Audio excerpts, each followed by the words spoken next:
ನಗರ ಮೈಸೂರಿನಲ್ಲಿ ವಿಶ್ವವಿಖ್ಯಾತ ಮೈಸೂರು ದಸರಾ ಸಂಭ್ರಮ ಏನು ವಿಜಯದಶಮಿ ದಿನ ನಡೆಯುವಂತಹ ಜಂಬೂ ಸವಾರಿಯ ಮೆರವಣಿಗೆ ವೇಳೆ ಏನು ನ್ಯಾಷನಲ್ ಆ್ಯಂಥಮ್ ಅಂದರೆ ರಾಷ್ಟ್ರಗೀತೆಯನ್ನು ಆಡ್ತಾರೆ. ಆ ಸಂದರ್ಭದಲ್ಲಿ 3 ಸುತ್ತು 21 ಕುಶಾಲ ತೋಪುಗಳನ್ನು ಸಿಡಿಸಲಾಗುತ್ತೆ. ಹೀಗಾಗಿ ಆನೆ ಕುದುರೆಗಳಿಗೆ ಈ ತಾಲೀಮನ್ನು ನಡೆಸಲಾಗುತ್ತೆ. ಬಹಳ ಪ್ರಮುಖವಾಗಿರ್ತಕ್ಕಂಥದ್ದು ಈ ಒಂದು ಕುಶಾಲ ತೋಪಿನಲ್ಲಿ ಬಳಸುವಂತಹ ಈ ಪುರಾತನವಾಗಿರುವಂತಹ ಅಥವಾ ಏನು ಬ್ರಿಟಿಷರ ಕಾಲದ ಈ ಪಿರಂಗಿಗಳೇನಿದೆ, ಈ ಪಿರಂಗಿಗಳು ಇಂದಿಗೂ ಕೂಡ ಏನು ಬಳಸಲಾಗುತ್ತೆ. ಏನು ಸಿಡಿ ಮದ್ದನ್ನು ತುಂಬಿ ಈ ಕುಶಾಲ ತೋಪುಗಳನ್ನ ಸಿಡಿಸಲಾಗುತ್ತೆ. ಈ ಒಂದು ಏನು ಪಿರಂಗಿಗಳಿಗೆ ತನ್ನದೇ ಆದಂಥ ಇತಿಹಾಸಗಳಿದೆ.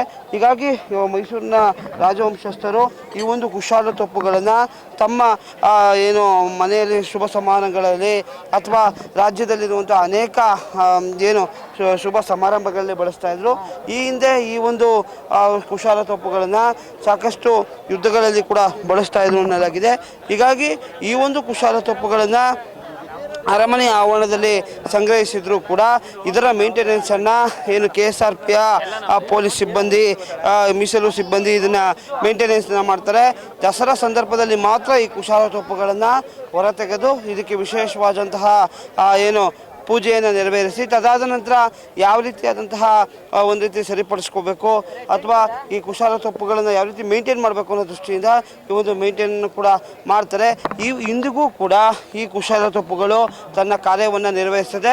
ಹೀಗಾಗಿ ಸಿಡಿ ಮದ್ದನ್ನು ಇದಕ್ಕೆ ತುಂಬಿ 21 ಕುಶಾಲ ತೋಪುಗಳನ್ನು ಆರಿಸಲಾಗ್ತದೆ.